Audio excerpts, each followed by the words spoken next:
الحمدللہ وحدہ والصلاة والسلام علی من لا نبی بعدہ اما بعد فاعوذ باللہ من الشیطان الرجیم بسم اللہ الرحمن الرحیم وَلَقَدْ يَسَّرْنَا الْقُرْآنَ لِلذِّكْرِ فَهَلْ مِن مُدَّكِرٍ، اور یقیناً ہم نے قرآن کو نصیحت کے لیے آسان بنا دیا ہے، تو کوئی ہے نصیحت حاصل کرنے والا۔ محترم ناظرین کرام، 12ویں پارے کے خلاصے کے ساتھ آپ کی خدمت میں حاضر ہوں۔ 12ویں پارے میں شروع میں سورہ ہود ہے، صرف آدھا رکوع کا کام ہے، مکمل سورہ ہود ہے، اور سورہ یوسف کا ابتدائی حصہ ہے۔ سورہ ہود میں دیکھا جائے تو یہ ایک چیز بیان ہوئی ہے کہ رزق اللہ کے ذمے ہے۔ وَمَا مِن دَابَّةٍ فِي الْأَرْضِ إِلَّا عَلَى اللَّهِ رِزْقُهَا، جو بھی جاندار زمین پر ہے اس کا رازق اللہ تعالیٰ ہے۔ پھر ساتھ ہی انسان کی یہ خامی بیان کی گئی ہے کہ جب اس پر مصیبت آتی ہے تو پھر اللہ تعالیٰ کی طرف وہ رجوع کرتا ہے، خوشحال ہوتا ہے تو اللہ تعالیٰ کو بھلا دیتا ہے۔ یہ انسان کی خامی بیان کی گئی ہے۔ توحید کے بہت زیادہ دلائل جو ہیں وہ سورہ ہود میں بیان کیے گئے ہیں، اور ساتھ ہی جو ہے نا مختلف تباہ شدہ اقوام کا ذکر ہے۔ قوم نوح علیہ السلام پر عذاب آیا، اس کا ذکر ہے۔ قوم عاد، قوم ثمود، قوم شعیب، اور اسی طرح جو ہے وہ قوم لوط، فرعون، ان سب کے برباد کرنے اور تباہی کے ذکر کرنے کے بعد اللہ فرماتے ہیں وَكَذَلِكَ أَخْذُ رَبِّكَ إِذَا أَخَذَ الْقُرَىٰ وَهِيَ ظَالِمَةٌ، اسی طرح تمہارے رب کی پکڑ آتی ہے جب وہ بستیوں کو پکڑتا ہے بشرطے کہ وہ ظالم ہو۔ تو جن بستیوں کی، جن اقوام کی زندگی ظلم پر مبنی ہو، جہاں ظلم و جور کا دورہ ہو، پھر وہاں اللہ کی پکڑ آتی ہے، اللہ کے عذاب آتے ہیں۔ معاشرے کے بقا کے لیے ضروری ہے کہ اس میں عدل و انصاف پنپے، عدل و انصاف پر وہ معاشرہ قائم رہے۔ تو جو معاشرے عدل و انصاف کو ترک کر دیتے ہیں، چھوڑ دیتے ہیں، ان پر اللہ کا عذاب آتا ہے۔ پھر آخرت کے حوالے سے کہ کوئی کسی کے کام نہیں آئے گا، ہر انسان نے جو کیا ہے اس کے مطابق اس کو جو ہے نا اس کا بدلہ ملے گا۔ اتفاق اللہ کی رحمت ہے۔ وَلَا يَزَالُونَ مُخْتَلِفِينَ إِلَّا مَن رَحِمَ رَبُّكَ، جبکہ اختلاف ان لوگوں میں ہوتا ہے جو اللہ تعالیٰ کی رحمت سے محروم ہو جاتے ہیں۔ تو یہ سورہ ہود کی چند چیزیں تھیں جو بطور خلاصہ آپ کے سامنے پیش کی گئی۔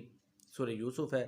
سورہ یوسف میں شروع میں اللہ تعالیٰ نے فرمایا کہ یہ قرآن عربی میں اس لیے اتارا گیا تاکہ لوگ اس کو سمجھیں۔ سیدنا یوسف علیہ السلام کا جو قصہ اور واقعہ اس کو اللہ تعالیٰ نے احسن القصص قرار دیا ہے۔ انشاءاللہ العزیز سورہ یوسف کا جو ہے نا الگ سے جو ہے نا اس کی تفسیر انشاءاللہ کوشش کریں گے کہ اس کا خلاصہ اور اس کے اسباق وہ بیان کیے جائیں۔ تو بہرحال یوسف علیہ السلام نے خواب دیکھا 11 ستارے، سورج اور چاند ان کو سجدہ کریں۔ والد کو خواب سنایا، والد نے کہا بھائیوں کو نہ سنانا، بتانا، کیونکہ وہ تمہارے خلاف سازشیں کریں گے۔ بھائی حسد کا شکار ہو گئے۔ دیکھیں یوسف علیہ السلام کے جو بھائی تھے یعقوب علیہ السلام کے بیٹے تھے، ماں اگرچہ الگ تھی، باپ ایک ہی تھا۔ پھر دیکھیں ان کا باپ یعقوب علیہ السلام تھے، یعقوب علیہ السلام کے والد اسحاق تھے، اسحاق کے آگے ابراہیم علیہ السلام۔ دیکھیں انبیاء کی ایک لڑی ہے، لیکن بچے دیکھیں بہک گئے نا۔ اور یوسف علیہ السلام کے بارے میں کیسی انہوں نے سازشیں کی، حسد کا شکار ہوئے، ان کو قتل کرنا چاہا، ان کی کردار کشی کی، جھوٹ بولے، سب کچھ کیا۔ تو یہ یہاں سے پتہ چلتا ہے نا کہ زندہ سے مردہ اور مردہ سے زندہ اللہ تعالیٰ پیدا کرتا ہے۔ تو بہرحال یوسف علیہ السلام کے بھائیوں نے ان کو کنویں میں پھینکا، وہاں سے عزیز مصر نے ان کو نکالا، جا کے یوسف علیہ السلام کو اپنا متبنہ بنایا، اپنے گھر رکھا۔ بہرحال گھر رکھا، متبنہ کی تو وضاحت نہیں موجود ہے۔ بہرحال یوسف علیہ السلام کو سہولتیں دی گئی، پھر اس کی بیوی کی آزمائش آئی، یوسف علیہ السلام اس سے بچ گئے، یوسف علیہ السلام جیل میں چلے گئے، وہاں پر 2 قیدیوں نے خواب دیکھا، سیدنا یوسف علیہ السلام نے ان کو تعبیر بتائی، خواب کی تعبیر جو یوسف علیہ السلام نے بتائی تھی اس کے مطابق ہی ایسے ہوا، ایک قیدی بچ گیا، ایک کو جو ہے نا وہ قتل کر دیا گیا۔ بچنے والے قیدی سے یوسف علیہ السلام نے گزارش کی کہ ان کے جو مالک ہے، اس کا جو مالک ہے اس کو بتانا کہ میں بے گناہ ہوں۔ وہ بھول گیا۔ پھر خواب آیا بادشاہ کو، خواب بادشاہ نے دیکھا، پھر یوسف علیہ السلام کے پاس آئے، یوسف علیہ السلام نے اس خواب کی تعبیر بتائی اور ساتھ ہی تدبیر بھی بتائی کہ کیسے بچنا ہے۔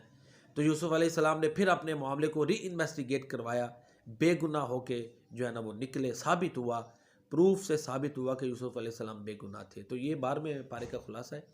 اس میں یہ ہے کہ جس کی مدد اللہ کرے اس کو کوئی نقصان نہیں پہنچا سکتا، اور جو اقوام ظلم کرتی ہیں وہ تباہی ان کا مقدر بن جاتی ہے۔